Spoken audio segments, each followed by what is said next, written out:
Je úterý ráno, dojeli jsme do kempu Grubhof. Tady koukáme na mapu. Zjišťovali jsme, kudy máme jet a jedeme do Hirschbichlu. Přes nějaké Salaše. Blížíme se pravděpodobně do Windentálu.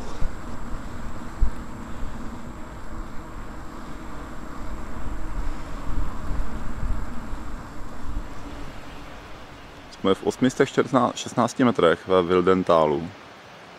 Teď si jdeme kousek níž. A pak už budeme stoupat na Salaše Litzlám. Jsme v nějakých 1200 metrech. Blížíme se k Litzlámu. A dupem tady jak volové do kopce. Tady už to není tak prudký, tady už se dá jet, ale byl úsek asi 1,5 kilometru, možná kilometr, který jsme šli pěšky. To bylo prudký jak blázen. Jen tady šlapal na kole, tak mu to podkluzovalo.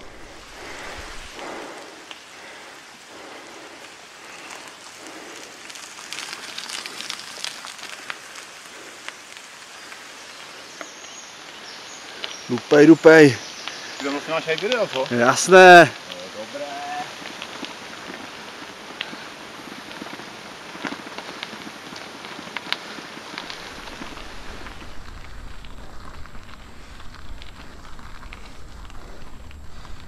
Přímo proti horám. To je na fotku tohle.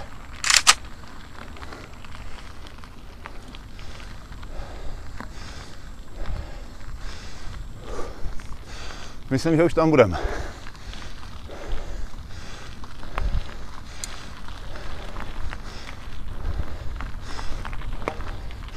Jo, jsme tady.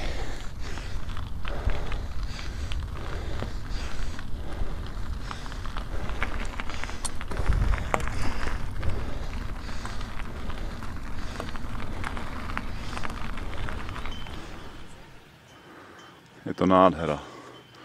Jsme na Litzalmu. Tady už jede Jenda.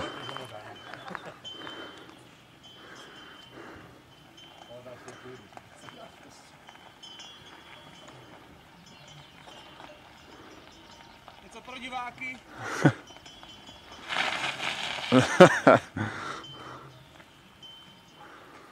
Bomba.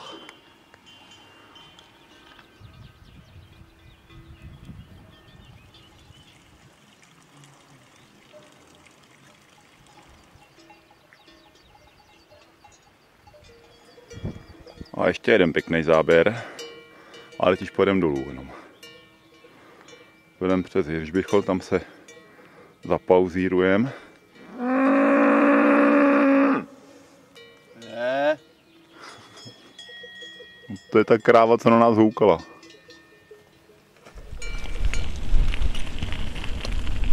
Jedeme z Litzalmu dolů, do Hirschbichlu.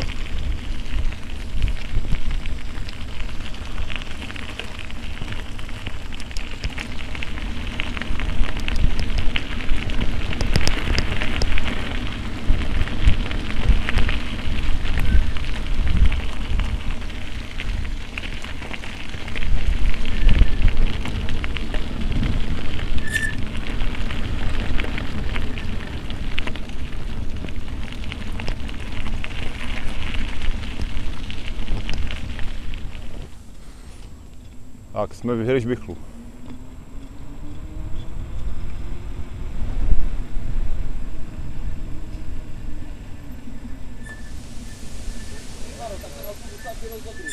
Jako ten kopec má místo má 30%. Tady to je tak, na to si dát sedlo níž.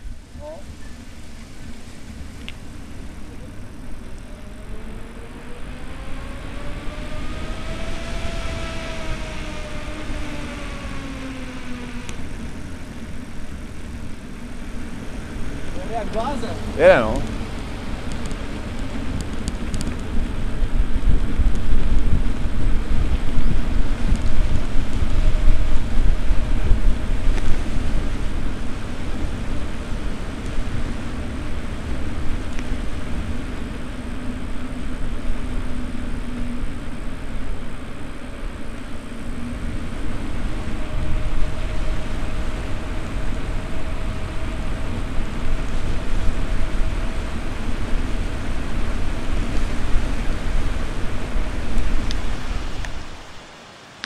jsme zastavili na svačinu, sice Salaš to není.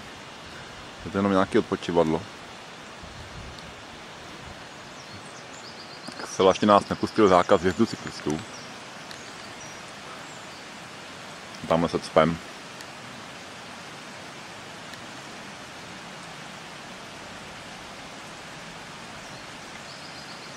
Asi mu chutná, mně taky teda, ale.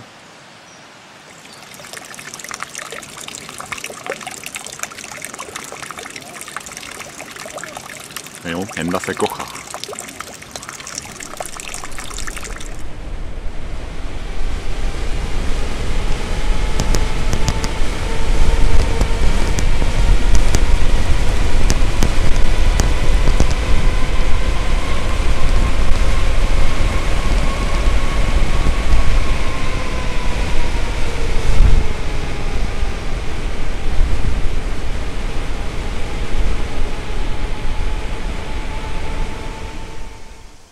Tamhle odsud jsme se přeřítili od Hirschbichlu a teď si tady nějakého gazdofu dáváme Jenda pivo, já si dám kafe.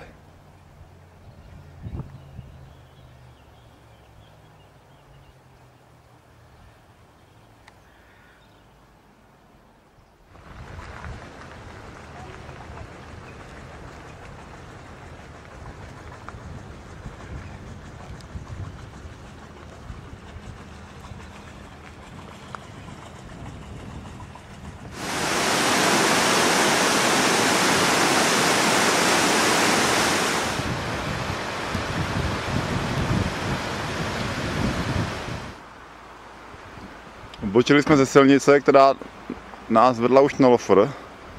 Teď to riskneme, protože máme mapu a pojedeme tady po té cyklostezce dolů, nebo do více, to je nějaká cesta. Vůbec netušíme, kam nás to dovede. Ale mělo by nás to vést dolů podél potoka směrem na Lofr taky. A je to tady hezký, tak prostě tady tudy pojedeme.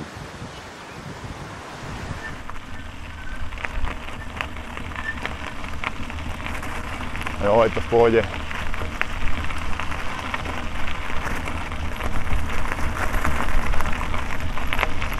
Aha, jen na mě nahrává, proto tam nebyl vidět.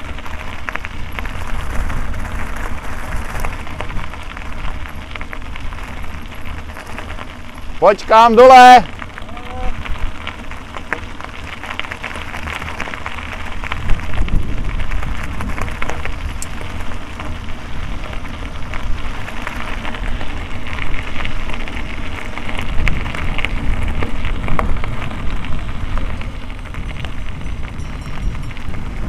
Taky hezké.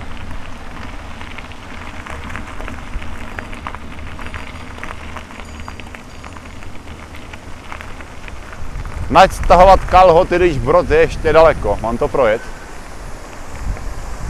Projedem to.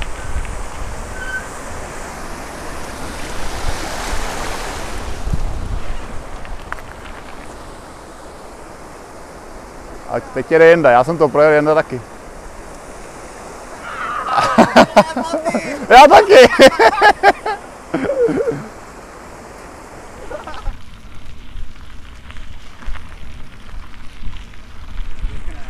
Aha.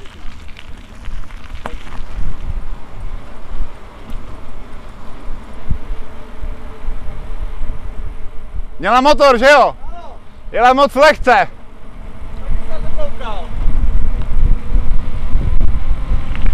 A teď se blížíme do Lofru. Nějaký 3-4 kilometry.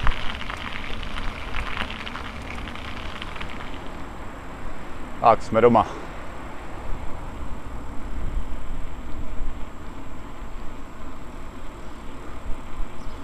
Nějakých 65 kilometrů to bude.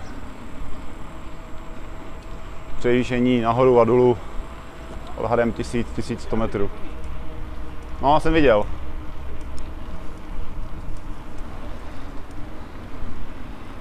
A přímo před námi je náš penzion.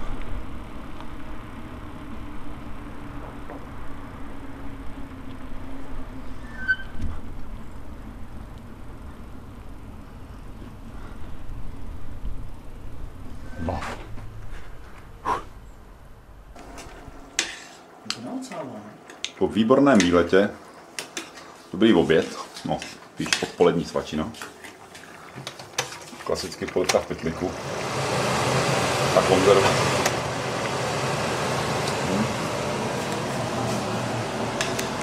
Teď jsme tu sami, teď je tu klid. Teď je tu klid, místo. Nikdo tu nekřičí, nikdo nic nechce. Musíme nechat test. Rychle pryč.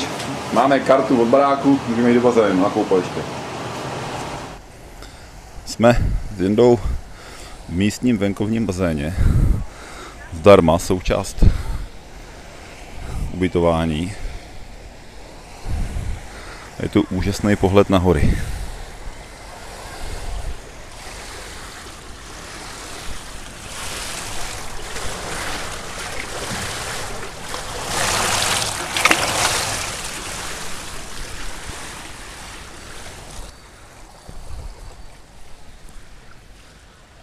No je to bogán.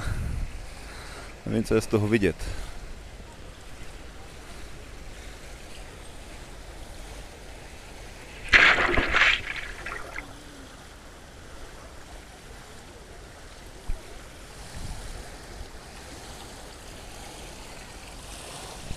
Jenda Plavec.